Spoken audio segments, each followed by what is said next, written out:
say anything. I shot them all three in the head, and then I shot him in the head again because I thought I seen him twitch, and I heard her gurgle. I heard Linda gurgle a little bit, so I went and put another one into her, and then I come back around to where Tonya was sitting, and I shot her again in the head to make sure she was done. On the evening of March 20th, 2021, in the small town of Strafford, Missouri, a man picked up the phone and called 911. The man on the phone was 50-year-old Jesse Huy, and what he told the dispatcher was almost impossible to process. He said he had just murdered 3 people: his wife, Tonya Huy, her mother, Linda Koehler, and her stepfather, Ronald Koehler. All 3 had been inside the house with him. But that one sentence was only the beginning, because later, when Jesse sat across from a detective inside an interrogation room, the story started to unfold in a way that was even more disturbing than the 911 call. But before we begin, if you find this video interesting, please give it a like at the end and tell me what you think about the case. It really helps the channel. Let me know in the comments where you're watching from. And don't forget to subscribe for more. Thank you.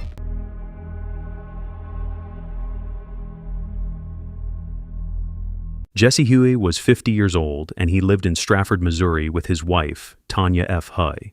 Tonya was 48, and at that point in March 2021, she was not moving through life like everything was normal because she had recently undergone back surgery and was recovering at home. So her mother, Linda J. Koehler, and her stepfather, Ronald L. Koehler, traveled from Baton Rouge, Louisiana to Missouri to help her through that recovery. Linda was 78 years old, and Ronald was 71. And from the outside, their visit looked like the kind of thing many families would understand without needing much explanation. Linda stayed in the house with Tonya and Jesse, while Ronald stayed nearby in an RV, but came over during the day. And to most people, that would have sounded like support. But Jesse said he felt intruded upon and felt disrespected. So he decided to shoot the 3 of them in the head and then call 911 to report himself. Here's the interrogation. All right, Jesse. Bottle of water for you. Thanks, sir. If you need anything else or change your mind and you do want something to holler at me, and we'll see if we can't hook you up. This will be a plenty. All right. Well, Jesse, my name is Danny Ruley. I'm a detective here at the Greene County Sheriff's Office. You just call me Danny. I'd like to have a conversation with you if that's okay. But before we get into that, it's important for me that I let you know what your Miranda rights are. Right. We'll get into that. Those are: you have the right to remain silent. Anything you say can and will be held against you in a court of law. If you have the right to talk to a lawyer and have him present with you while you're being questioned. If you cannot afford to hire a lawyer, one will be appointed to represent you before any questioning, if you wish. And you can decide at any time to exercise these rights, not answer any questions or make any statements. Jesse, do you understand your rights? I do. Outstanding. Well, with that in mind, will you have a conversation with me today? I will. Outstanding. Well, I might have you just sign this right here. This is just saying that I read you your Miranda rights.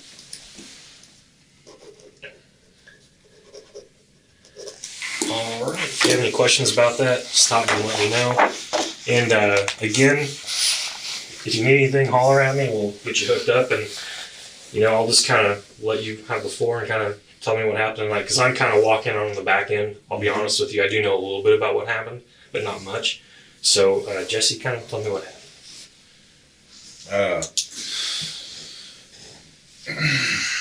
I shot my wife and her mom and her stepdad.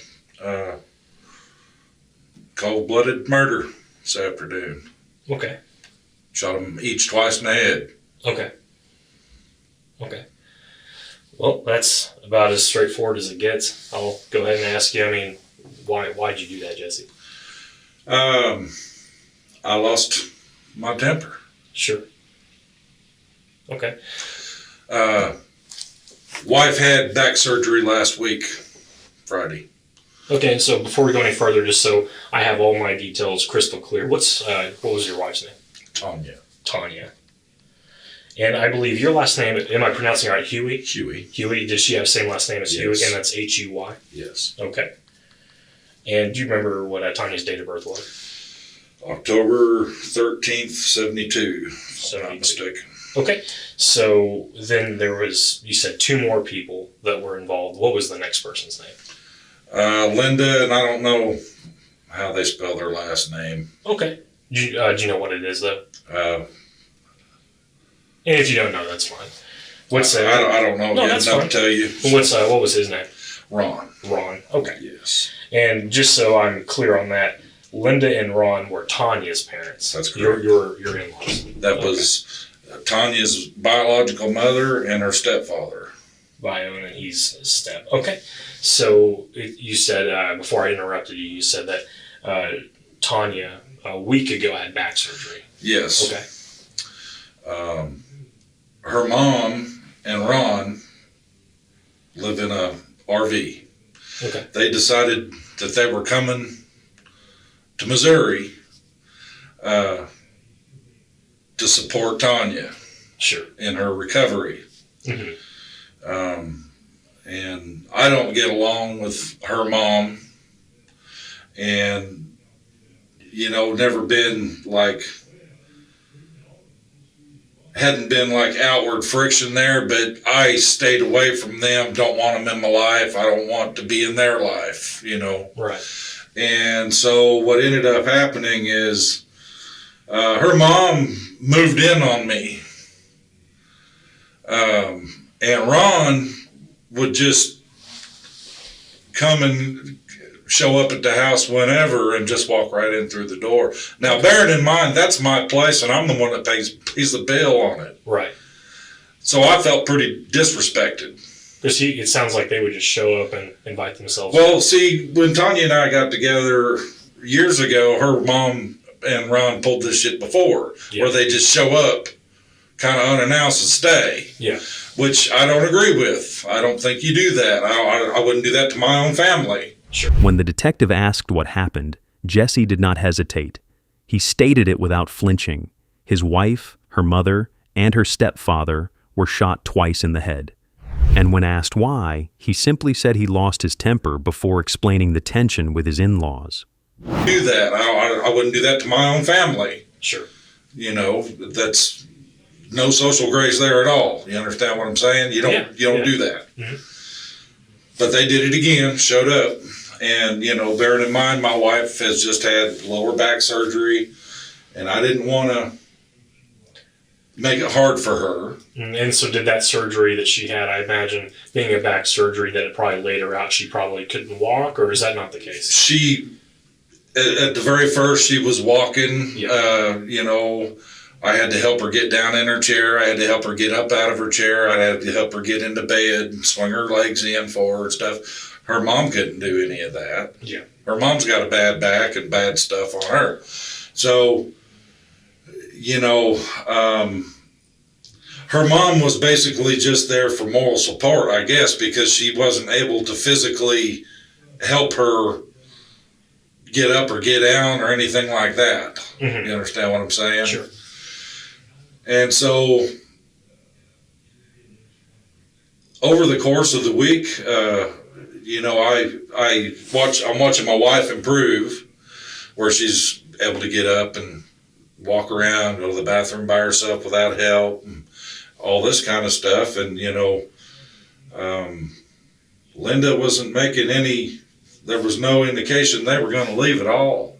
Really? And I had talked to Tonya more than once that I wasn't happy about the situation. Mm-hmm. So tell me how those conversations went. Well, I told her, I said, I'm not happy about this. I ain't going to live like this. Mm-hmm. I said, they need to go. I am here. I offered to cook her anything she wanted. Her mom, like I said, wasn't able to physically help her do anything. Yeah. And like I said, I felt intruded upon. I felt disrespected. And, I pay the fucking bill on that place. So that gives me some say.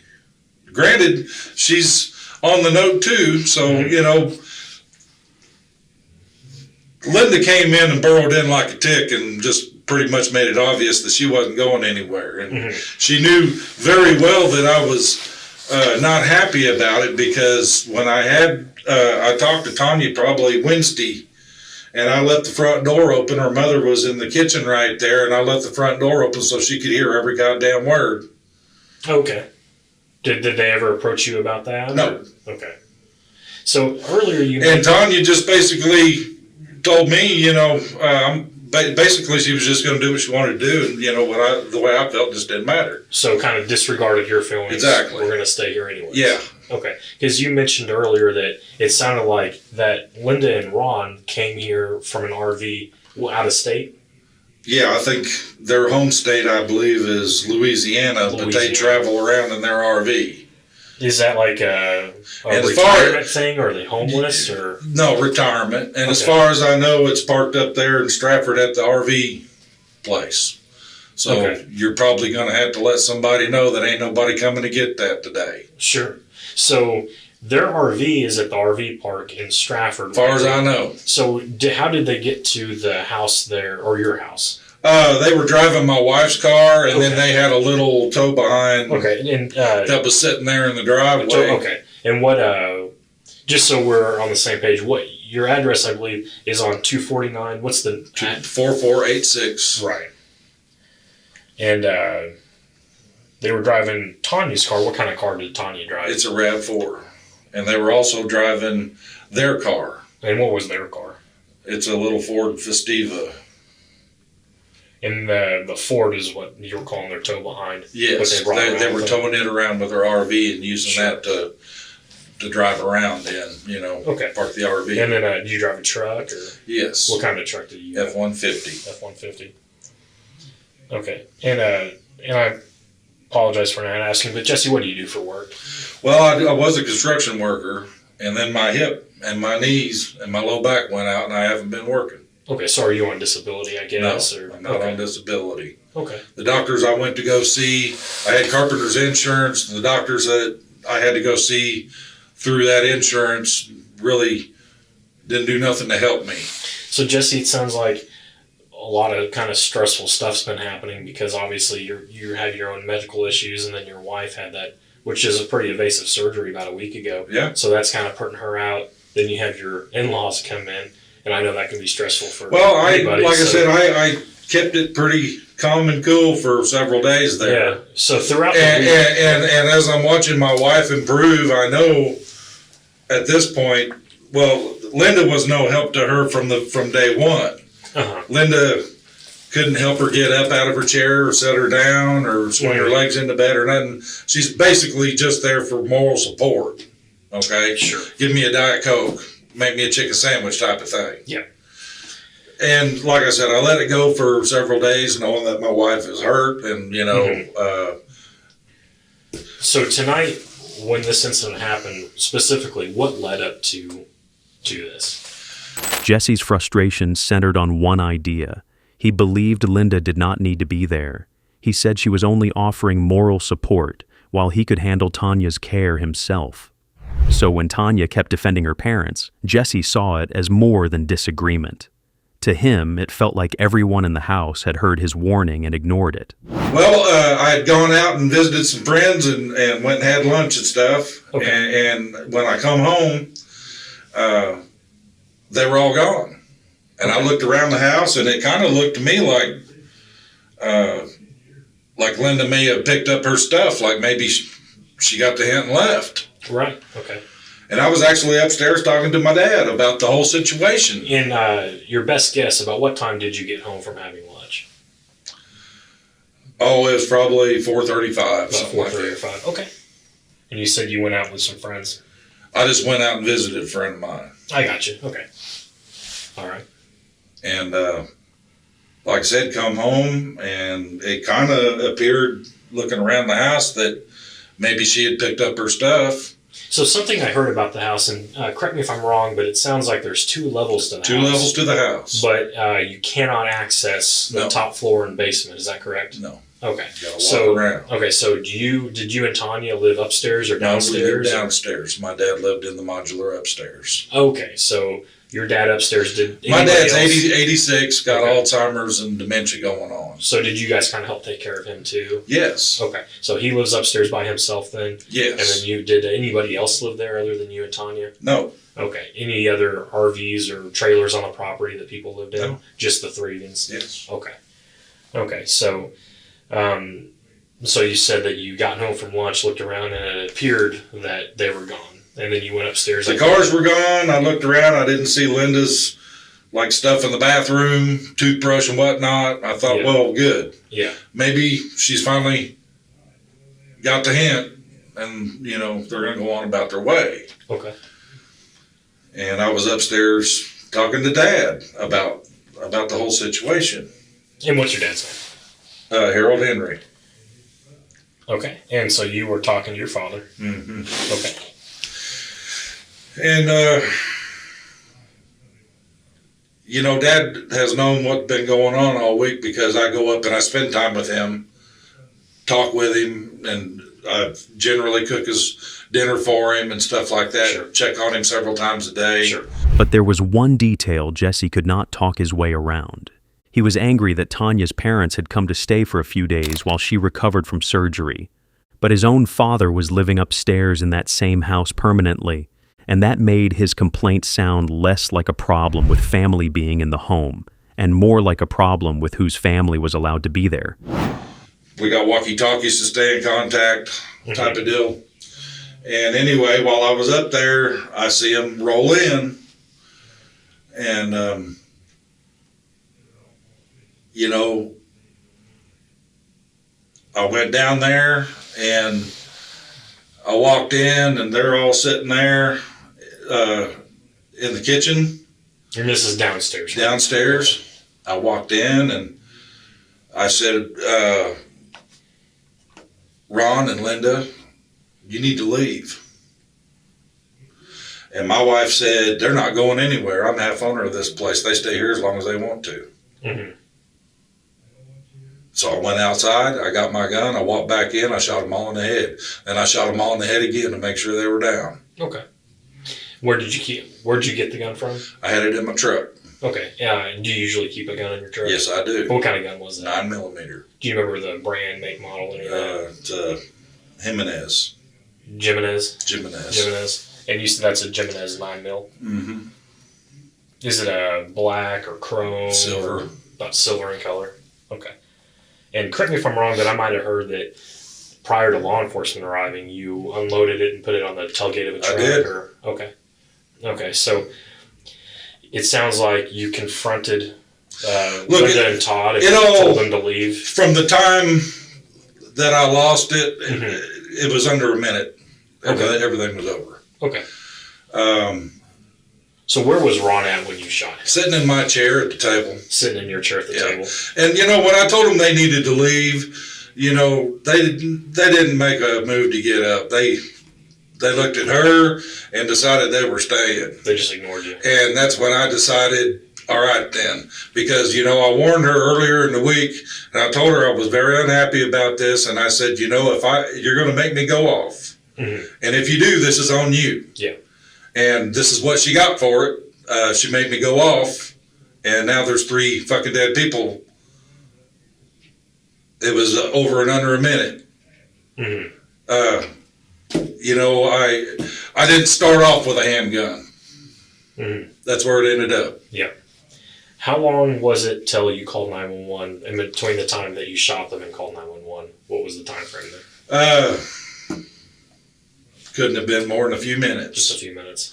I come outside, and I seen my dad coming down there, and I told him, do not go down there. Get your ass back up in the house. Did you tell him what had happened? Yeah. Okay. So what was it that you told him? I told him I just shot him. How did he react to that? He was heartbroken, of course. Yeah. Who was the first one of the 3 that you shot? Ron. You shot Ron. He was in your chair. Did he see you coming, or? Yeah. What did he say? He started to try. First, he looked at her, and he started to turn his head to me, and by then, I got him. And Linda was all fucking surprised that I just shot Ron, and I shot her in the fucking head. Did either one? And then I turned and I shot her in the head. Yeah. You know, I warned them. I fucking told them. I guess she decided to call my bluff, so here we are. Did any of them get anything out verbally? No, nothing more than a little bit of a squeal. Like I said, it was all over real quick. So they didn't have time to even say anything? I shot them all 3 in the head, and then I shot him in the head again because I thought I seen him twitch, and I heard her gurgle. I heard Linda gurgle a little bit, so I went and put another one into her, and then I come back around to where Tonya was sitting, and I shot her again in the head to make sure she was done. How long had you and Tonya been married? I don't know, 5, 6 years. 5, 6 years. You know, I gotta ask Jesse, how are you feeling right now? I'm upset, you know. Sure. Like I said, I didn't start off wanting to do this. I never wanted to do this. I feel like they pushed me to the point that I had to do it. So you've given me a very understandable story about what's going on the last week, but specifically, can you kind of tell me like what has really specifically been happening between you and Linda and Ron for it to lead up to this? Like what kind of exchanges have there been between I them? haven't had no exchanges with them. That's the point. I don't like them. Uh-huh. I don't want to be in their life. I don't want them in my life. That's what the whole fucking problem was. Okay. They pushed themselves into my life. Had there been any threats back and forth on their side? Nothing? No threats or anything like but that? I did tell Tonya earlier in the week that I was really unhappy with the way this was going and I wasn't going to put up with it. And if she persisted that, you know, it was going to be on her, the consequences would be on her. And I guess she decided to call my bluff today. Okay. And so when you told Tonya that the consequences would be on her, did you elaborate and tell her what those consequences would be? I didn't. Did she ask or anything like that? No. So it was kind of open-ended? Yep. Did you know what you were meaning at the time? No, I didn't know what I was going to do, but I knew it wasn't going to be fucking good. Mm-hmm. And here's the deal. You know, I'm a veteran. And generally speaking, most people that know me know when I say that I will do something, I will absolutely do it. Don't try me out because I'll do it every damn time. Take me serious when I tell you something, you know, and they did not take me serious. So this is the consequence of that. Now I've killed them and ruined the lives of, you know, their family, and I've ruined my life. I don't need a lawyer. I know what I did, and I know what I did was wrong, but the truth of the matter is I couldn't stop myself from doing it. It happened so fucking fast, I couldn't stop myself from doing it. Mm-hmm. Have you had episodes or any sort of... Yeah, I've been PTSD ever since I come out of the war. I've been dangerous for a long time, and I've been able to maintain and not get into trouble. Sure. I mean, you check my record. I ain't got nothing on me. You know, I haven't done shit. Mm-hmm. Sure.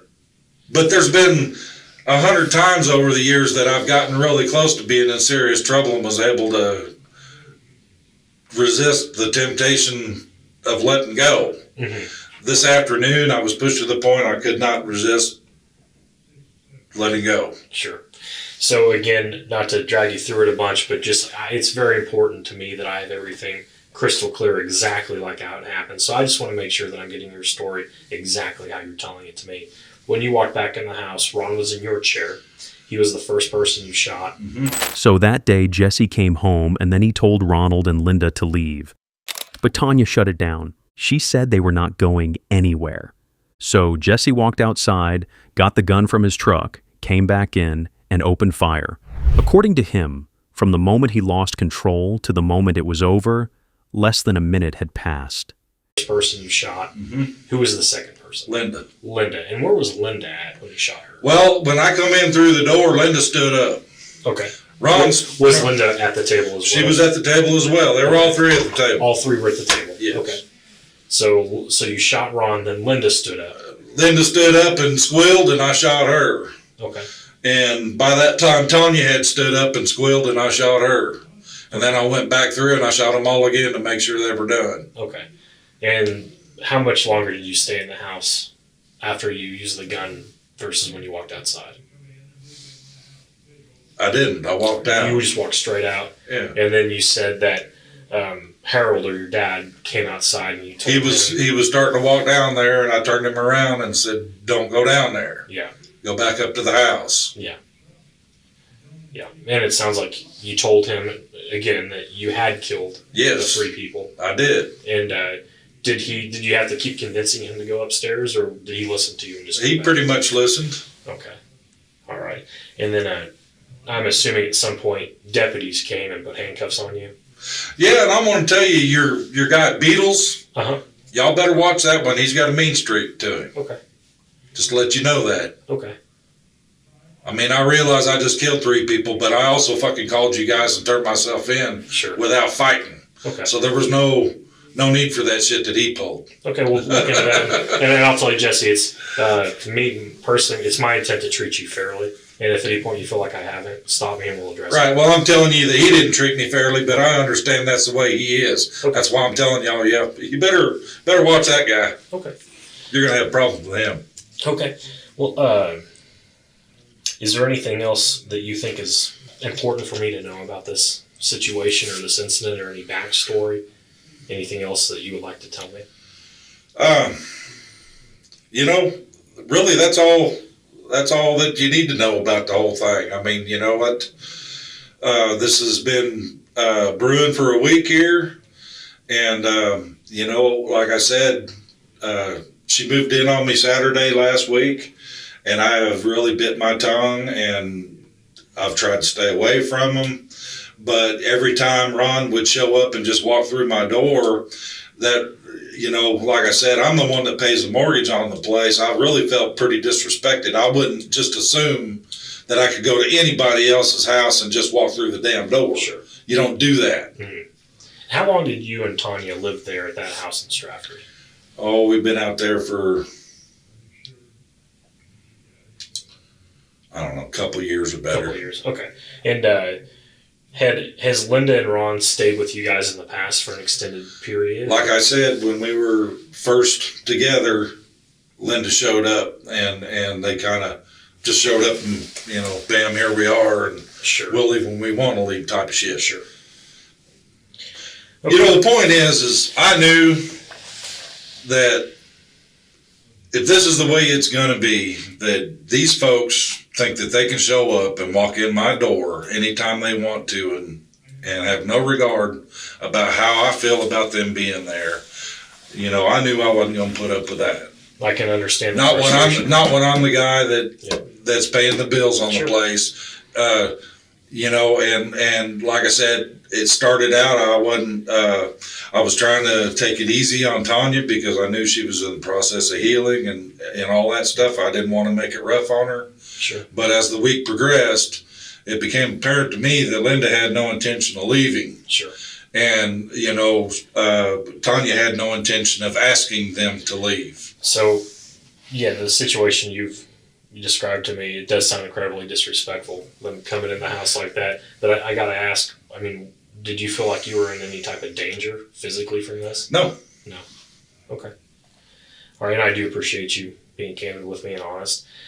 Jesse, I'm going to step out of the room just for a moment. I'm going to go talk to one of my supervisors, and then I'll come back in and we'll finish up here and we'll walk through, what's going to happen here, okay? Do you have any questions for me right now? I don't. Okay.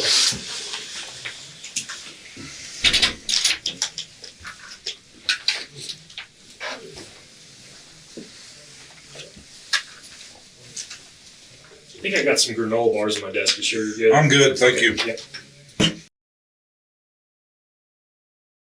And later, Jesse said something that made the whole thing even disturbing.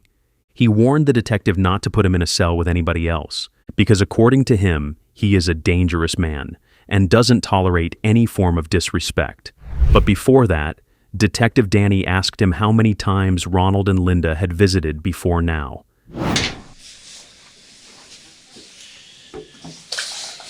So, a couple other things I would like to go over with you and again, this is just so I have the most crystal clear picture of what happened, because I want to make sure everything that I report is accurate and, come from you, and I don't want to get down the road and then you read a report and you're like, well, that's not what I told them. I just want to make sure that we're same page here.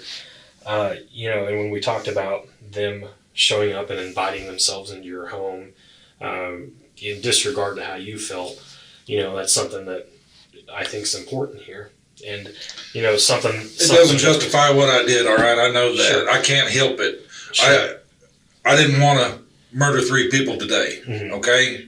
I lost it, okay? I didn't have control over that. I know what I did was wrong. Sure, Jesse, this is the first time I had no control over it. Yeah. I mean, when I snapped, okay?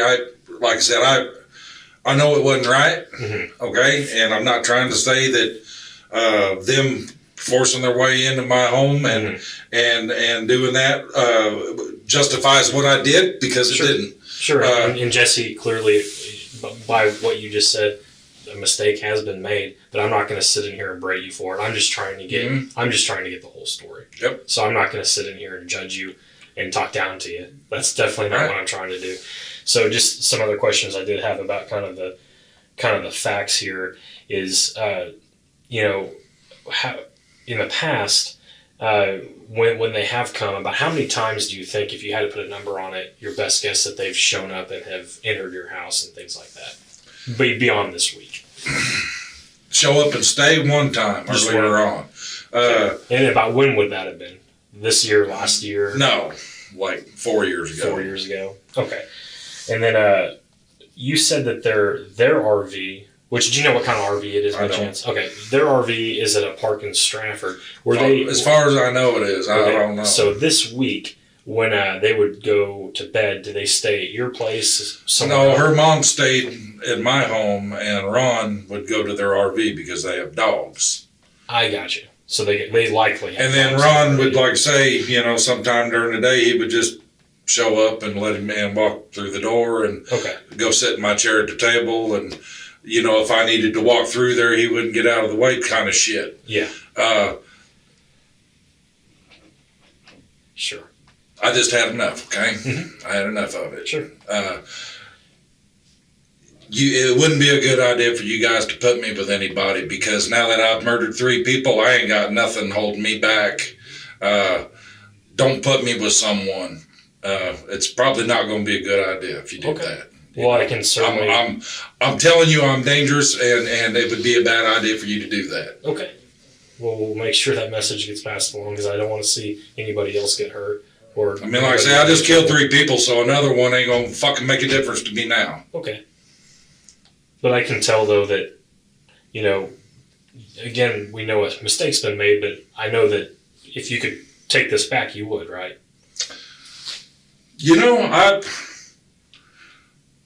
I would like to. I wish I could take it back, but on the other hand, I really wish I hadn't been put in that position. Sure. I've been waiting a fucking week. I've got a personal code. If someone disrespects me 3 times, then I'm gonna fix that problem. Then he admitted the part that destroyed any excuse. He was not in danger and nobody attacked him. So this wasn't the case of self-defense. And when the detective gave him a chance to show remorse, Jesse still twisted it. He basically said, "I wish I could take it back, but I wish they had not put me there," and that he might do it again if he felt disrespected. I'm gonna fix that problem. Sure.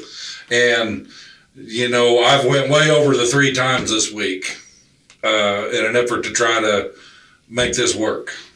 Mm-hmm. And this afternoon when I walked in, I wasn't loud screaming at him, wasn't trying to fight with him. I was very calm. I just said, "Ron, Linda, you guys need to go." Mm-hmm. And then when you said that, it sounds like Tonya then said, "This is my house, and they're not going anywhere." Now, when she said that, did Ron and Linda jump in at all and say anything? Or they just looked at her to take their cue from her. Okay. And I looked at them, and they made no attempt, no movement to get up and leave. Mm-hmm. And I lost it. Sure. And I walked outside, and I walked back in with a 9mm, and I put them all on the fucking ground. Okay. So it sounded like you told me that you guys had been there in Strafford for give or take 2 or 3 years. And you guys have been married for, you said, 5 or 6 years. Had you been married before? We married in 15. I've been married 3 other times. 3 other times, okay. Mm-hmm. And do you have any kids? Yes, I do. How many kids do you have? I got 2 kids. 2 kids. Are they here in Missouri or somewhere else? One of them is, and one of them's out east. Okay. Would you like us to get in contact with them? Or? No. Okay. All right. What about your ex-wives? Are they local or somewhere else? One of them's local. Yeah. What's her name? Kathleen. Kathleen. I think she's got her maiden name now. Candelora. Do you know if she lives in Springfield or She lives out by Boat Ark. Boat Ark? Okay. And when were you married to her? Before Tonya. Right before Tonya? Mm-hmm. Okay. I was married to her for 14, 15 years.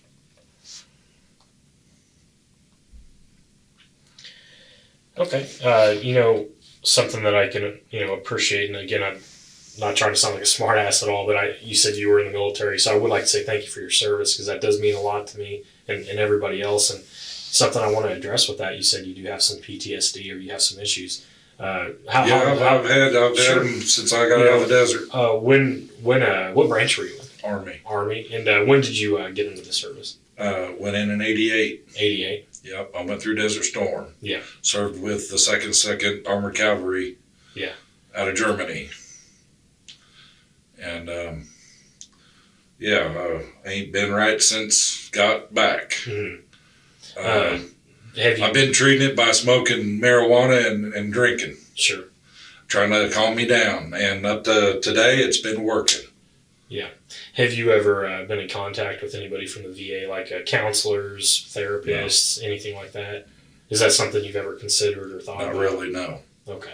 Every experience I've had with Army doctors has been bad, so they ain't never done anything good for me. Yeah, I've unfortunately heard a lot of other people in your situation. And that's why I wouldn't go to same them. Thing.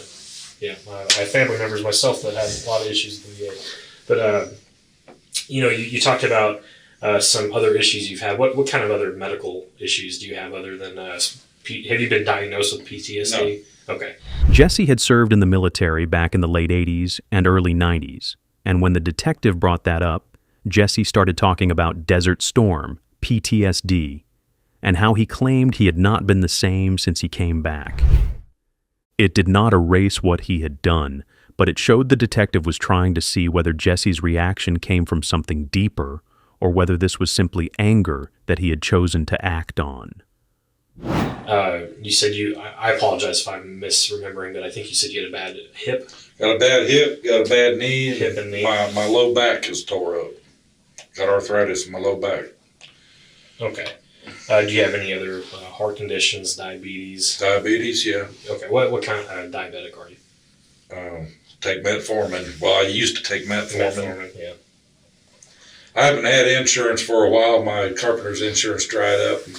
Tonya didn't want to put me on her insurance. She worked at Cox, and she didn't want to put me on her insurance. And I was really not wanting to go to the VA because, like I said, every experience I've had with Army doctors has been bad. Yeah. And so I ran out of medicine, and I haven't taken anything for a while. Sure. So, granted, I know that she was recovering from a back surgery, but before that surgery, was Tonya still working? Yep. Okay. And you said she worked at Cox? Yes. What did she do for Cox? She's a nurse. Cox North at the mental floor, adult psych. Sure. Okay. And pending everything, I guess, healed up or everything went good with the surgery, was she planning on going back to work? Yes. Okay. Because of your things that you got going on, you're not able to work. What did you do for work before you had to stop because of your injuries? I was a union carpenter. Union carpenter. Mm-hmm. How long did you do that for? 6 years. Yeah. Did you work like local, or would you travel for that kind of stuff? I did end up traveling. Yeah. For them. Mm-hmm. Before I went in the union, I owned my own business doing doors and hardware, and before that, I worked for non-union shops all over town. Mm-hmm. Okay. Then Detective Danny moved into the search. He told Jesse investigators were already working through the house, and he needed to know if there was anything inside that could hurt deputies or become a problem. Jesse did not point to anything that sounded like a hidden surprise. He said there was probably some weed, some moonshine, knives, and guns. Then he added the part that mattered most. If officers found a gun standing in that house, they should treat it as loaded. Okay.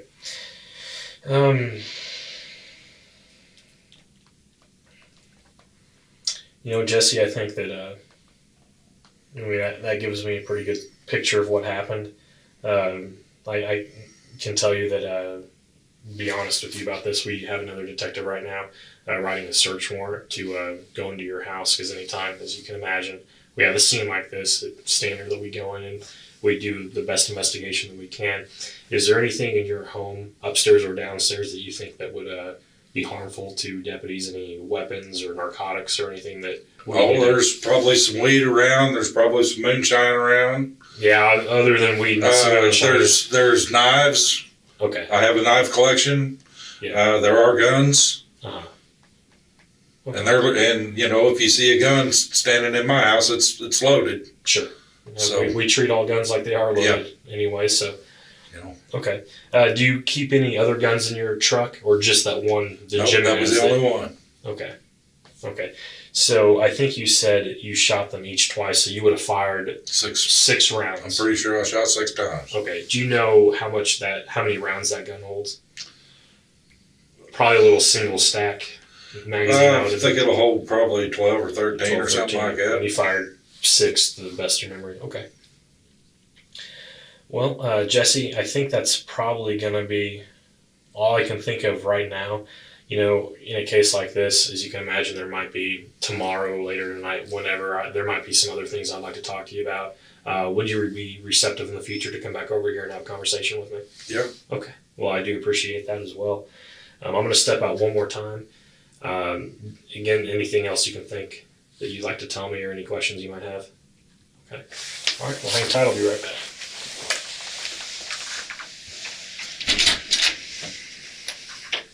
Then the concern shifted to Jesse's father.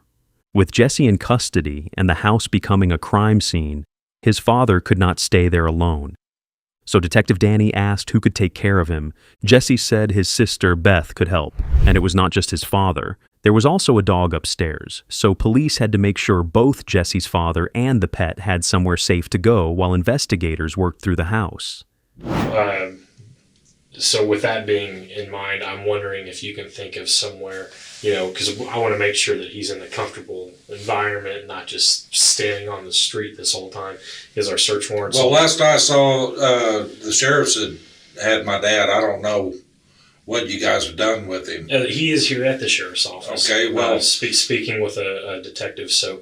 my sister Beth would be able to look after him. He's got Alzheimer's dementia. Right. And I remember you telling me that, so that's why it was very important to us that when we release him or get him where he needs to be, that he's going to be in a safe place with somebody who can take care of him like how you do. Now, I got a dog up there in his house, a 1-year-old Great Dane puppy. Okay. Do you know if where we should, or who we can call to get the dog as well? Is there my sister, Beth? Yeah, okay. Beth. And, Summers is her last name. I don't know her number by heart. Is that I ain't got my phone on me. SUMMERS? Whereabouts does Beth live? In Springfield. Do you know her street or address by chance? I don't know. Okay. And is, you call her Beth, is her name Bethany though? Beth, okay. Do you know her date of birth by chance? If that might help me find her. Okay. Who does she live with? Her husband. What's his name? William.